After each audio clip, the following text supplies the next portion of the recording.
Ikinagagalak na inaanunsyo ng Embahada ng Pilipinas o ng Philippine Embassy natin sa Tel Aviv, Israel na magkakaroon ng amnesty sa nasabing bansa at pangsamantalang ititigil ang panguhuli sa mga caregivers na paso ang visa at work permit. Ito ang kumpletong detalye. Kumusta po mga kababayan? Si Ambar Juni po ito. Ikinakagalak ko pong ibalita sa inyo na bunga po ng ating pakikipag-usap sa gobyerno ng Israel, naglabas po ang PIBA ng advisory nitong January 10. Nakasaad po sa advisory na pansamantalang ipapatigil ng PIBA ang panguhuli ng mga caregivers na paso na ang visa at hindi na aprubahan ang kanilang mga request for extension of work permit. Ang hakbang na ito ay dahil sa kasalukuyang sitwasyon na dulot ng giyera at upang magbigay kalinga at tulong sa mga pamilyang Israeli na nangangailangan ng caregivers. Sakop ng advisory na ito ang mga caregivers na hindi pa hihigit sa 13 years ang pananatili sa Israel mula nang unang nakarating siya sa bansa upang magtrabaho.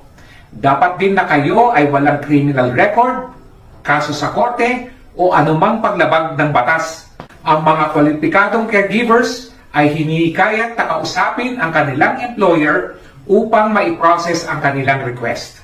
Kung ang kwalipikadong caregiver naman ay kasalukuyang walang employer, maaari siyang maghanap ng bagong employer o mag-apply sa agency na siyang magsasubmit ng request sa Humanitarian Committee ng PIBA.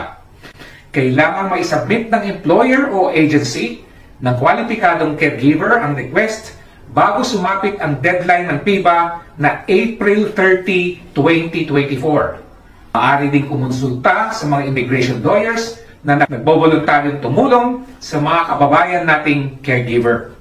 Patuloy na sinisikap ng Embahada na matulungan ang ating mga undocumented na kababayan na makinabang sa amnestiya at makapaghanap buhay muli dito sa Israel.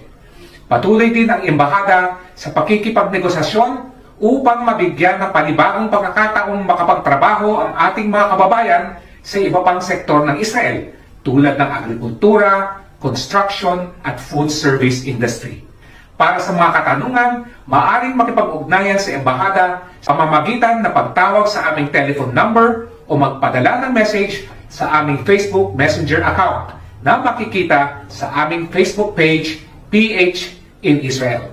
Magsischedule din ang Embahada ng Zoom meeting sa mga susunod na araw para magbigay ng karagdagang impormasyon sa mga PhilCom leaders at coordinators.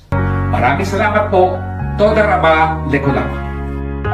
Ilalagay ko ang Facebook page link ng Embahada ng Pilipinas sa Israel sa description ng video na ito para doon nyo sila i-message. At makikita nyo din doon ang kanilang phone number at doon nyo sila pwede tawagan. So ayun guys, sana may nakuha kayong idea at sana nakatulong ang video na ito sa inyo.